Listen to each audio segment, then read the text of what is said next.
ओम नमो आदेश सभी प्रेमी भक्तजनों को। तो आज के वीडियो में हम आपको बताने वाले हैं अक्षेत्रपाल की पावर, नगर खेड़ा उर्फ दादा खेड़ा, दादा भैया, ग्राम खेड़ा, ग्राम देवता, नगर देवता, डी बाबा और भौमिया देवता, भैरवनाथ। इतने नामों से जाना जाता है अक्षेत्रपाल को। किसी क्षेत्र में इन्हें नगर खेड़ा कहा जाता है, जैसे पंजाब, हरियाणा, हिमाचल, दिल्ली में दादा भैया, दादा खेड़ा इस तरह बोला जाता है। फरीदाबाद, पलवल, अलवर का क्षेत्र, जयपुर, राजस्थान का उत्तरी भाग, यहाँ पर इनको भौमिया या भूमिया देव भी कहा जाता है। डी बाबा कहा जाता है पूर्वांचल में, बनारस, गोरखपुर का क्षेत्र, गाजीपुर और बाकी देश में इनको अक्षेत्रपाल कहा जाता है। हम दक्षिण की तरफ जाएं तो वहाँ पे भैरव कहा जाता है। तो ये इनके नाम हैं। अब जान लेते हैं तंत्र में इनका महत्व क्या है। तो जो अक्षेत्रपाल बाबा हैं, जो डी बाबा हैं, तंत्र में ये कहिए कि तंत्र इनके बिना चल ही नहीं सकता है, क्योंकि किसी भी शक्ति को आना हो या फिर जाना, डी बाबा की या क्षेत्रपाल बाबा की मर्जी के बगैर वह जा नहीं सकता है। क्योंकि यह एक गांव के, एक शहर के, उस क्षेत्र के पालक होते हैं। यानी कि इनका पद जो है वह उस क्षेत्र को कंट्रोल करता है। जैसे एक पुलिस का स्टेशन होता है और उसमें मुख्य अधिकारी जो होता है वह उस थाने का इंचार्ज भी होता है और सबसे बड़ा अधिकारी भी होता है, उसी तरह अक्षेत्रपाल जो हैं वह उस क्षेत्र के सबसे बड़े अधिकारी हैं।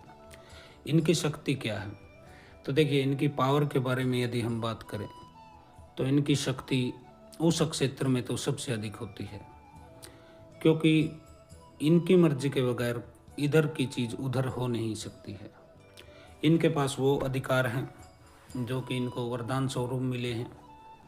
भगवान शिव का इनको वरदान है कि उस क्षेत्र का कोई भी भूत प्रेत है, जिन, मसान, चुड़ैल, डायन, डाकनी, हाकनी, साकनी, लाकनी, कोई बेताल है, कोई पीर है, कोई पिशाच है, कोई ब्रह्म है, कोई राक्षस है, कोई भी शक्ति अक्षेत्रपाल की मर्जी के बगैर न तो उस क्षेत्र में घुस सकती है और न ही उस क्षेत्र से बाहर निकल सकती है। ये दोनों तरफ से रोक के रखते हैं। इनका बॉर्डर पे पद होता है। इनके साथ अनेक प्रकार की शक्तियाँ, लोकल शक्तियाँ चलती हैं। ब्रह्म इनके साथ चलते हैं, माता शीतला की योगनियाँ इनके साथ, माता मदानन की पूरी पावर इनके साथ होती है।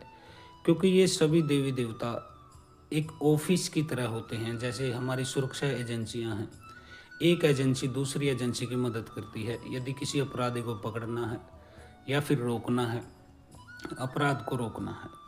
उसी तरह ये शक्तियाँ होती हैं जो एक दूसरे के संपर्क में रहती हैं, एक दूसरे की मदद करती हैं। तो इनके साथ टोटल लोकल शक्तियाँ चलती हैं। अनेक लोग हमारे पास आते हैं जो कहते हैं कि गुरुदेव, हमारे घर में तंत्र हो गया है, हमारे घर में बीमारी आ गई है, कोई पैसे की बरकत नहीं हो रही है, हर तरह से हम पीड़ित हैं, पशुओं में कोई लाभ नहीं, खेती में कोई लाभ नहीं, दुकान में कोई लाभ नहीं, जॉब चलता नहीं है, कुछ दिन जॉब लगता फिर छूट जाता, फिर झगड़ा हो जाता। इस तरह से तंत्र से हम बहुत पीड़ित हैं। तो उसका मुख्य कारण होता है अक्षेत्रपाल का आपके साथ न होना।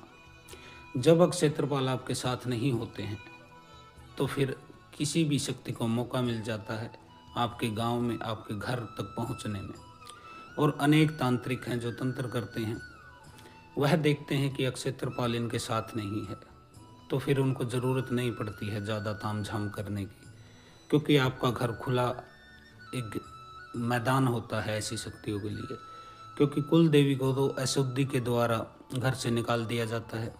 कोई मांस मदिरा का टुकड़ा, कोई खून के छींटे, कोई मलमूत्र आदि, विष्ठा, हड्डी, ये चीज़ें फेंक कर आपकी कुल देवी को निकाला जा सकता है। फिर बचे आपके पितर। पितरों का क्या है? पितरों को कोई भी मजबूत शक्ति है, कोई मसान है, कोई जिन है, कोई खबीज है, इस तरह की शक्तिशाली चीज़ें हैं, वह पितरों को घर में घुसकर पीट देती हैं और उन्हें बांध देती हैं। वह घर में प्रवेश नहीं कर पाते हैं और फिर आपके देव स्थान पर, यानी कि जहाँ आप पूजा स्थल है, आप पूजा करते हैं, दीपक जलाते हैं, आरती करते हैं, वहाँ पर वह अशुद्ध शक्ति बैठ जाती है और आप जितना भी मंत्र जाप करते हो सारे मंत्र को चूसती है। आप जितना भी भोग देते हैं सारे भोग को वह खुद खाती है और बदले में आपको पीड़ित करती है, क्योंकि वह आपको पीड़ित करने के लिए ही आई थी। इसीलिए मेरे पास जो लोग आते हैं वह कहते हैं कि गुरुजी, हम जितनी भी पूजा पाठ अधिक करते हैं, जितना भी चालीसा का पाठ करते हैं, कोई कवच का पाठ करते हैं, कोई मंत्र का जाप करते हैं, उतना ही हमारे घर में नुकसान होता जा रहा है, उतना ही क्लेश, लड़ाई झगड़ा, उतने ही विवाद पैदा होते हैं, कोई ना कोई नुकसान हो जाता है और फिर मन करता है कि भगवान है ही नहीं, मैं पूजा पाठ सब छोड़कर भगवान की मूर्ति को भी नदी में फेंक के आना चाहता हूँ।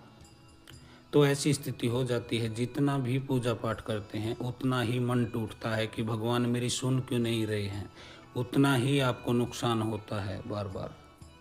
तो यह स्थिति आपके साथ हो जाती है। लेकिन यह स्थितियाँ होती क्यों हैं? यह होती हैं आपकी ही गलतियों के कारण। हमारे पूर्वज थे, वो तो कभी ऐसी गलतियाँ करते नहीं थे।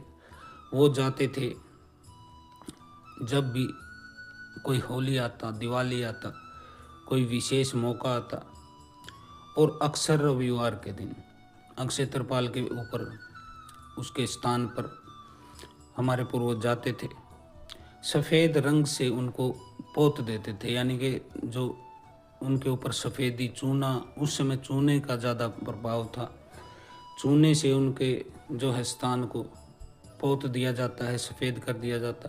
सफ़ेद उनको चद्दर चढ़ाते थे, वो सफ़ेद ही ध्वजा होता है अक्षय तरपाल का, सफ़ेद ही चद्दर चढ़ाई जाती है। उनको हल्दी का तिलक किया जाता था, उनको प्रसाद में बतासे या फिर घर से ही बना के ले जाते थे लोग, हलवा, पूरी, खीर, इस तरह की चीज़ें, और कच्ची लस्सी से उनके स्थान को धोया जाता था। कच्ची लस्सी क्या होता है? उसको पूर्वांचल में पक्की धार बोलते हैं, यहाँ हमारी तरफ उत्तर में उसको अलग स्वरूप में लोग यूज करते हैं। मैं बता देता हूँ। एक पानी का गिलास लीजिए, उसमें 2 चम्मच डालिए दूध, उसमें 1 चुटकी डालिए चीनी, 1 चुटकी डालिए चावल, 1 चुटकी उसमें आपको डालना है लौंग। इस तरह से आप पक्की धार बना के ले जा सकते हैं। इसको उत्तर में कच्ची लस्सी बोला जाता है और पूर्व में पक्की धार। तो इससे अक्षय तरपाल के स्थान को धोया जाता था, स्नान कराया जाता था, और यह लगातार किया जाता था। यानी कि महीने में कभी कार्तिक मास आ गया, तब ज्येष्ठ मास गर्मी ज़्यादा पड़ी, तब हमारे पूर्वज जाते ही थे।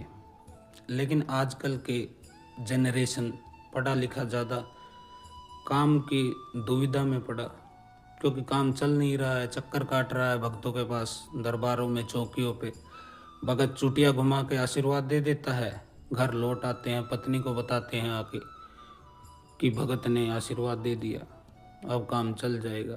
लेकिन काम चलता कहाँ है? आप तो चक्कर काटने में ही जीवन को काट रहे हैं, सर के बाल उड़ गए हैं, जेब में फूटी कौड़ी नहीं, और घूमते हैं भक्तों के बड़े बड़े दरबारों में जाते, लेकिन लाभ नहीं मिलता है। और लाभ मिलता कहाँ से है? लाभ मिलता है अपनी जड़ों से। आपकी जड़ें क्या हैं? आपकी जड़ें हैं अक्षय तरपाल आपके नगर के, आपकी माता मदानन, माता शीतला, आपके कुल देवी, आपके पितर।